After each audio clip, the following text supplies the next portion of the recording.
সেনাবাহিনীর প্রধান জেনারেল ওয়াকারুজ্জামান সাহেবকে পরিকল্পিতভাবেই সেই ৫ই আগস্টের পর থেকে আজ পর্যন্ত বিভিন্নভাবে আক্রান্ত করা হচ্ছে, আক্রমণাত্মক ভাষায় তাকে উপস্থাপন করা হচ্ছে, তার বিরুদ্ধে বিভিন্ন ধরনের অভিযোগ এনে মিথ্যা বানোয়াট বক্তব্য দিয়ে জাতিকে বিভ্রান্ত করা হচ্ছে।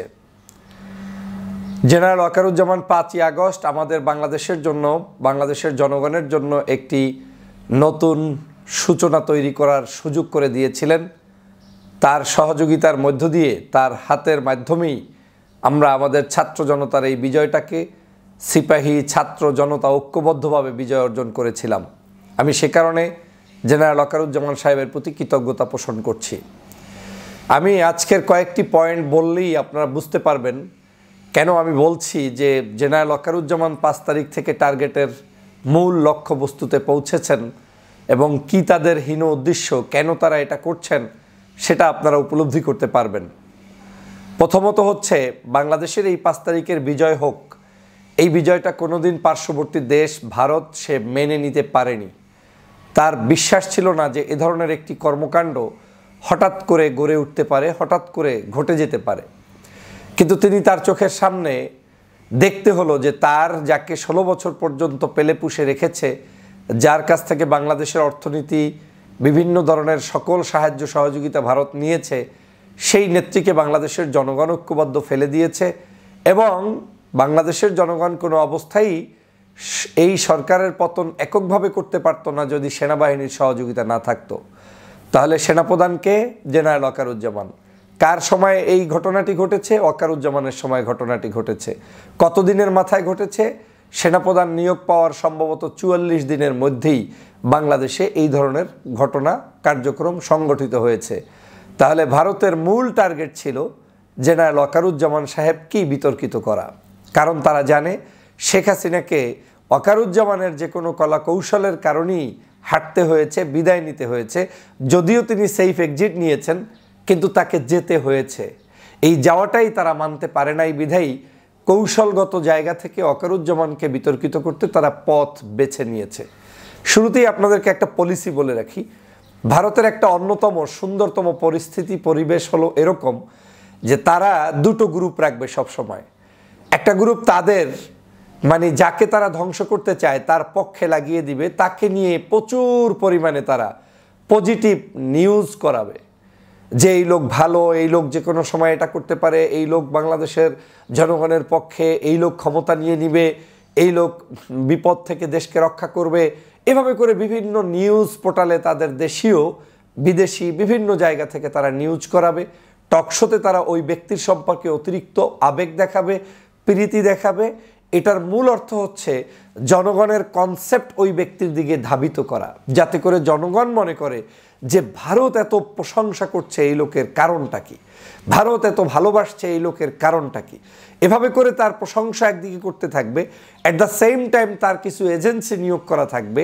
সেই এজেন্টের কাজ হবে এই যে প্রশংসা ভারত করলো, এই যে তাকে নিয়ে এত কিছু বলল, এই বলার বিপরীতে গিয়ে তারা আবার ওটার উপরে ভিত্তি করে আপনাকে আমাকে শিক্ষা দান করবে যে এত প্রশংসা ভারত করছে, এত কিছু ভারত করছে। এই জেনারেল ওয়াকারুজ্জামানের সাথে সম্পর্কের মূল সূতিকাগার হচ্ছে ভারতের, শেখ হাসিনার, আওয়ামী লীগের। এর পারপাস সাফ করার জন্যই তিনি বসেছেন। অতএব আমাদেরকে সাবধান হতে হবে। তাহলে কি কাজটা করলো? আপনার জনগণের কাছে তার গ্রাউন্ড তৈরি করে দিয়ে আবার তারই নিয়োগপ্রাপ্ত কোনো এক এজেন্ট দিয়ে সমালোচনা করানোর মতো পরিস্থিতি তৈরি করে দিয়ে মূলত তারা তাদের অ্যাচিভমেন্ট গোল করতে চায়। সেটা হচ্ছে অস্থিতিশীল পরিস্থিতি, বাংলাদেশকে বিভাজনের রাজনীতি তৈরি করা, নিরাপত্তাহীনতায় ফেলে দেয়া এবং এর মধ্য থেকে যদি কোনো কিছু আউটকাম বের হয়ে আসে, ধরেন আপনি প্রচুর পরিমাণে একজনকে গালিগালাজ করবেন, বিরক্ত করবেন, একটা সময় সে বাধ্য হয়ে একটা কিছু করলো, সেটা তাদের এক ধরনের চিন্তা। কিছু সে করলো না, নীরব হয়ে গেল, অস্থিরতার কারণে, তার এই আপনাদের এই পুশের কারণে তিনি হয়তো যেভাবে শক্তভাবে স্বাধীনভাবে সুন্দরভাবে দেশ চালাতে চাচ্ছিলেন সেটা না করে হয়তো চুপচাপ থাকলেন, তাতেও তাদের লাভ। একে আপনি অ্যাগ্রেসিভ হয়ে ক্ষমতা নিলেন, তাতেও লাভ। আপনি অ্যাগ্রেসিভ না হয়ে দুর্বল থাকলেন, তাতেও লাভ, কারণ আইন শৃঙ্খলা খারাপ হয়ে যাবে, দেশের পরিস্থিতি খারাপ হয়ে যাবে। আর আপনি এর মাঝ বরাবর কোনো কিছু থেকে থাকেন, তাতেও তাদের লাভ। মূল কাহিনীটাই হচ্ছে তারা যখন কোনো কিছু খুঁজে পায় না, তখন তারা পরিকল্পিত উপায়ে এই ধরনের কার্যক্রম শুরু করে।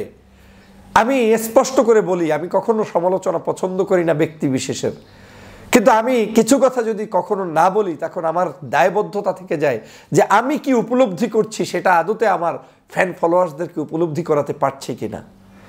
বাংলাদেশ একটা কঠিন পরিস্থিতির মধ্য থেকে গিয়েছে। 16টি বছর এই দেশটাকে ধ্বংস করেছে। 16 বছরে নিজের কাছে প্রশ্ন করুন যে 16 বছরে বাংলাদেশের সেনাবাহিনীর বহু মানুষ দায়িত্বে এসেছে, একটা মানুষ কি আমাদের পাশে দাঁড়িয়েছে? কই? আমাদের এই সেনাবাহিনীরই সাবেক এক কর্মকর্তার বিরুদ্ধে বিভিন্ন আল জাজিরা থেকে শুরু করে বড় বড় নিউজ পোর্টালে রিপোর্ট হয়েছিল। কই? আমরা তো তাদের কোনো সহযোগিতার মাধ্যমে বাংলাদেশের ছাত্র জনতার বিপ্লব কিংবা কোনো রাজনৈতিক বিপ্লব সাধিত করতে পারি নাই। জেনারেল ওয়াকারুজ্জামান সাহেব নিয়োগ পাওয়ার 44 দিনের মধ্যে আমাদের পাশে এসে দাঁড়িয়েছেন, এটা ছিল আমাদের জন্য এক ধরনের বারাকা, রহমত, বরকত। তিনি যদি না দাঁড়াতেন, এবং শেখ হাসিনা সেটাই চেয়েছিলেন যে লক্ষ মানুষকেও যদি হত্যা করা যায় তারপরেও ক্ষমতা আঁকড়ে ধরবে, এটা ছিল তার পরিকল্পনা, কিন্তু সেটা জেনারেল ওয়াকারুজ্জামান সাহেব করতে দেননি। একজন জেনারেল, একজন সেনাপ্রধান কোন তরিকায় তিনি আমাদেরকে সাহায্য করবেন, সহযোগিতা করবেন, নিশ্চয়ই সেটা স্বাভাবিক রাজনীতিবিদের ভাষার মতো, আমাদের স্টাইলের মতো কোনো তরিকা হবে না। তিনি তার চাকরি, অবস্থান, বাহিনী, দেশ বিদেশ সকল শক্তিগুলোর কথা মাথায় বিবেচনা রেখেই যখন তিনি প্রয়োজন বোধ করবেন এবং দেশপ্রেমে উজ্জীবিত হয়ে মানুষের জন্য কাজ করার চিন্তা করবেন, তখন তিনি কৌশল অবলম্বন করেই আমাদের পাশে দাঁড়াবেন। আমি মনে করি জেনারেল ওয়াকারুজ্জামান সেই কাজটিই করেছেন। কিন্তু 5 তারিখে এই কাজটি করার পরে ভারতের মাথা নষ্ট হয়ে গিয়েছে। সেজন্য একটি গ্রুপকে পরিকল্পিত উপায়ে নামানো হয়েছে। ডক্টর মোহাম্মদ বুইরা খাটাস, তার মতো লোক দিয়ে কাজ হবে না। তখন যখন তাদেরকে দিয়ে কিছু করতে পারলো না, তখন আবার নতুন করে উপদেষ্টাদের কিছু প্রশংসা করা শুরু হলো, নতুনদের কিছু প্রশংসা করা শুরু হলো। আবার প্রথম দিকে নতুনদেরকে বাস দেওয়া শুরু হলো, প্রথম দিকে নতুনদেরকে একেবারে ধোলাই দিয়ে শেষ করে দেওয়া হলো। এক বাক্যে বিতর্কের প্রত্যেকটা স্টেজ কিন্তু তারা পরিকল্পিতভাবে ভারত এই জায়গায় মাঠে ময়দানে নেমে সফলতার দ্বার প্রান্তে যাওয়ার জন্য ট্রাই করছে। কখনো তারা উপদেষ্টাদের সমালোচনা করার মাধ্যমে বিতর্ক সৃষ্টি করছে, কখনো তারা আমাদের ভিতরে রাজনৈতিক দলগুলোর নেতৃত্ব ছাড়াই কোনো ব্যক্তি বিশেষের নেতৃত্বে আমাদের ভিতরে বিভিন্ন ধরনের বিশৃঙ্খলা তৈরির জন্য চেষ্টা চালিয়ে যাচ্ছে। অ্যাট দ্য সেম টাইম আবার আমার দেশে বাংলাদেশের যখন সরকার প্রতিষ্ঠিত হয়েছে, এই সরকারকে বিতর্কিতর জন্য চেষ্টা চালিয়ে যাচ্ছে। আবার মাঝে মাঝে সরকারের মধ্যে ছাত্রদের যারা নেতৃত্বে আছে তাদেরকে একটু পুশ পাম্পিং দেওয়ার চেষ্টা করা হচ্ছে, আবার তাদেরও সমালোচনা করা হয়েছে। আবার বাংলাদেশের হঠাৎ করে জামাতের পক্ষে কিংবা বিপক্ষে, হঠাৎ করে বিএনপির পক্ষে কিংবা বিপক্ষে এই ধরনের বিভিন্ন বক্তব্য উপস্থাপনের মধ্য দিয়ে আমার এই জাতিটাকে আজকের এক কঠিন পরিস্থিতির মধ্যে নিয়ে যাওয়া হচ্ছে। যদি এখনই সাবধান না হন তাহলে আপনাদের আপন বলতে কেউ থাকবে না। বিশৃঙ্খলতা দিয়ে কোনো উন্নয়ন হয় না। এই জাতিকে টিকিয়ে রাখতে হলে আমাদেরকে একটি সুন্দরতম জায়গায় পৌঁছতে হবে, আর সেই পৌঁছার জন্য মন্দের ভালো যে পরিস্থিতি, সেই পরিস্থিতির বিবেচনায় আমাদেরকে আগিয়ে যেতে হবে। গতকালকে তো অনেকেই একটি ইসলামী সংগঠনের নাম দিয়ে নিষিদ্ধ ঘোষিত মিছিল করেছে। এখন এটা তো নামে তো ইসলাম, দেখতে তো সুন্দর, কলেমা লাগানো। এই মিছিলকে যদি আপনি মনে করেন যে আপনার দেশ এবং দেশের মানুষের জন্য এটার চাইতে এতটুকু স্বাধীনতা কি হবে না যে তারা পতাকা নিয়ে মিছিল করবে, কিন্তু এই পতাকার মিছিলটাও যে দেশের জন্য কঠিন এবং খারাপ হতে পারে সেটা তো আপনাকে বিবেচনা করেই পথ চলতে হবে, আপনাকে বুঝেই পথ চলতে হবে। বিশ্ববিদ্যালয়ের একজন ব্যক্তি কোনো এক জায়গায় গিয়ে কোনো একটি অপকর্ম করবে ইসলামের নাম লাগিয়ে, কিন্তু সেটাকে আবার আপনারা বিভিন্ন নামে বেনামে তাদেরকে সাহস জুগিয়ে কোনো একটি পরিবেশ খারাপ পরিস্থিতি বিরাজ করালে সেটা তো আপনাকে বিবেচনা করেই সেদিকে আগাতে হবে। বাংলাদেশের বিভিন্ন সমীকরণ চলছে, আপনাকে ইসলামিক তরিকায় উজ্জীবিত করা হবে, বলা হবে আপনার এই তরিকা, এগিয়ে যান, কাজ করেন, জিন্দাবাদ, ইনকিলাব, সবাই মিলে এগিয়ে যাও, বিপ্লব। মূল চরিত্রটা হচ্ছে এটা দিয়ে আপনাকে এমন একটি জায়গায় নিয়ে যাওয়া হয় এবং এমন সময় আপনাকে একটা কিছু দিয়ে বাড়ি দেওয়া হয় যেটা আপনি নিজেও জানবেন না। ভালো ভালো কথা বলে আপনাকে নিয়ে যাওয়া হবে, ভালো ভালো কথা বলে এই কি বলে যমুনা ঘেরাও দেওয়া হবে, ভালো ভালো কথা বলে সরকারের পতন চাওয়া হবে। সেনাবাহিনীর মধ্যে বিশৃঙ্খলা তৈরি করতে পারলেন, তার মানে আপনি বিনা ইনভেস্টেই আপনি বাংলাদেশকে তাদের হাতে তুলে দিতে পারলেন। এখন শুধু শেখ হাসিনা এবং শেখ হাসিনার দালালরা বসে আছে যে কোনো মূল্যে একটা বিশৃঙ্খলা তৈরি করে একজন সামান্য কোনো একজন উপদেষ্টাও যদি পদত্যাগ করে সেটা নিয়ে তারা ক্যাম্পেইন করবে। দেখেন, নাহিদ ইসলাম একজন উপদেষ্টা পদত্যাগ করেছে দল গঠন করতে গিয়ে, কিন্তু আওয়ামী লীগের লোকেরা প্রচার করছে মাত্র শুরু, নাহিদ দিয়ে শুরু। মানে মনে হচ্ছে যেন নাহিদ ওদের কারণে পদত্যাগ করেছে। কত বড় দুষ্ট! এভাবেই আপনার এই সরকারের মধ্যে বিভিন্ন জায়গায় বিভিন্ন ধরনের ষড়যন্ত্র বলবৎ রেখে আপনাকে ফুলিয়ে ফুসিয়ে তারপরে এই কাজগুলো করানো হচ্ছে। আপনি ভাবতেও পারছেন না, ধর্মীয় দৃষ্টিকোণ থেকে কত কিছুই তো আছে। আপনি ঠিকই অনেক হিন্দু মানুষের আরবিতে সালাম দিতে গিয়ে আপনি কৌশল করে ভিন্নভাবে উত্তর দেন, আর আবার এমনও আছে যে কিছু কিছু মানুষকে আপনি তার বক্তব্য শুনলে তারপরে সেই সালামের উত্তর এত সুন্দরভাবে দেওয়ার চেষ্টা করেন, মনে হয় যেন সে আপনার কাছে মুসলমান হয়ে গিয়েছে। তারতম্য এখানেই যে আপনার হৃদয়ের ভিতরে এমনভাবে ঢুকানো হচ্ছে কিছু মানুষকে, এগুলো সব ভারতীয় পরিকল্পনায় করে দেশকে গভীরতম ষড়যন্ত্রদের দিকে নিয়ে যাওয়ার জন্যই বিভিন্ন উপায়ে এই ষড়যন্ত্রগুলো হচ্ছে। অতএব আমরা প্রত্যেকটি আন্দোলনে দেশপ্রেমিক প্রত্যেকটি নাগরিকের পক্ষে অবস্থান নিতে চাই, সে যে দলের হোক, যে ধর্মের হোক, যে মতের হোক। কিন্তু কেউ যদি দেশে বিশৃঙ্খলা সৃষ্টির জন্য শুধু শুধু বিনা কারণে অযাচিতভাবে বিভিন্ন ইস্যু ক্রিয়েট করে আমাদের দেশের মধ্যে বিভিন্নভাবে ষড়যন্ত্র করতে চায়, সেটা আমরা মেনে নিতে পারি না। আপনি বুঝবেনও না, আপনি বুঝবেনও না কি পরিমাণ আপনাকে বিভিন্নভাবে কৌশলে আপনাকে কাজে লাগানো হচ্ছে, আপনি বুঝবেন না। এমনও হতে পারে আপনাকে পদক দিয়ে দিবে সরকার, আপনাকে বিশেষ পুরস্কারে ভূষিত করবে সরকার, আপনি খুশিতে গদগদ করবেন। কিন্তু এটা এমনও হতে পারে আপনার মুখ বন্ধ করার জন্য এই পদক দেওয়া হচ্ছে, যাতে করে আপনি আপনার এই জায়গা থেকে আমার সকল দুর্বলতা থাকলেও কখনো ফুসফাস করে উঠবেন না। এভাবে করেই সাজানো হয়, আপনাকে এমনভাবে জায়গায় নিয়ে যাওয়া হয় যে আপনার উদ্দেশ্যই থাকবে শুধু আপনি আপনার মানুষগুলোকে তালে নাচাবেন, এবং এই তালে নাচতে নাচতে যে দেশটা কোন দিকে চলে যাবে সেটা আপনি টের পাবেন না। প্রিয় বন্ধুরা, আমার কোনো ব্যক্তিগত ক্ষোভ, আক্রোশ, ভালোবাসা, মন্দ এগুলো থেকে আমি আজকে কথা বলছি না। আমি কথা বলছি এই দেশকে নিয়ে যাওয়ার জন্য ষড়যন্ত্রবাদীরা উঠে পড়ে লেগেছে, সে কারণেই জেনারেল ওয়াকারুজ্জামানের পিছনে লেগেছে।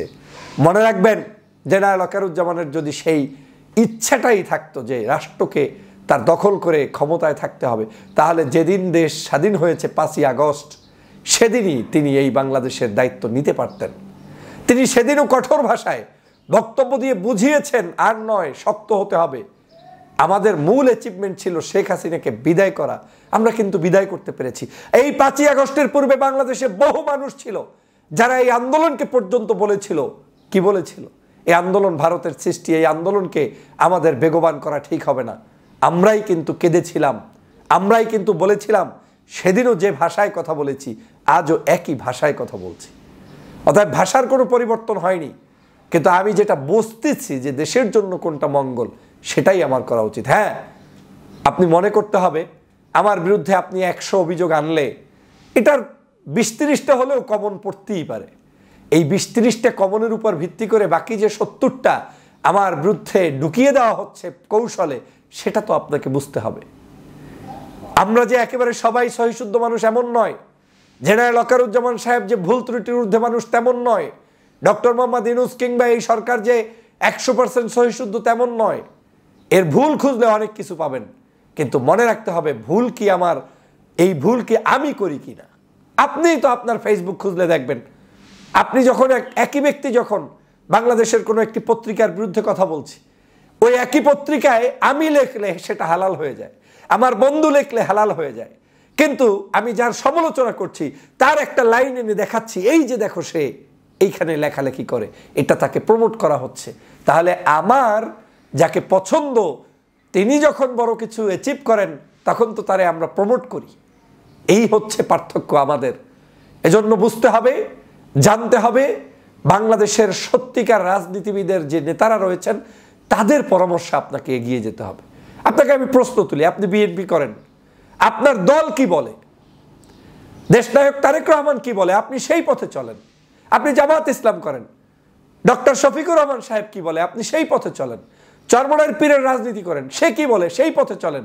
মুরব্বিহীন আপনি থার্ড কোনো একটি অ্যাঙ্গেল থেকে কেউ কিছু বলল আর সেখান থেকে আপনি পথ চলা শুরু করে দেশকে বিশৃঙ্খল করবেন এবং পরিস্থিতি গোলাটে করবেন, কখনোই কাম্য নয়, কখনোই নয়। গতকালকের একটি ইসলামী নিষিদ্ধ সংগঠনের নামের সাথে পর্যন্ত জেনারেল ওয়াকারুজ্জামান সাহেবকে জড়িয়ে মিথ্যাচার করা হয়েছে, আমি তার তীব্র নিন্দা জানাই। এগুলো হচ্ছে পরিকল্পিত উপায়ে কাজ, এবং এর পিছনের মূল যে উদ্দেশ্য যেটা আমি বললাম যে 2-3টা অ্যাঙ্গেলে পার্শ্ববর্তী দেশ তার এজেন্সি দিয়ে কাজ করে, সেই অ্যাঙ্গেলেরই কাজ হচ্ছে এগুলো। জেনারেল ওয়াকারুজ্জামান সাহেবকে বিতর্কিত করে মূলত ফায়দা লুটা হচ্ছে বাংলাদেশকে অস্থিতিশীল করা, আর কিচ্ছু না, আর কিচ্ছু না। জেনারেল ওয়াকারুজ্জামান সাহেব আমার কিচ্ছু হয় না, আমার সাথে জীবনে দেখা হয় নাই, কথা হয় নাই, এবং আমি কোনো কিছু কামনাও করি না। যা সত্য তাই বলার চেষ্টা করছি। অতএব সাবধান হতে হবে বাংলাদেশের মানুষকে, সাবধান হতে হবে দেশের জনগণকে।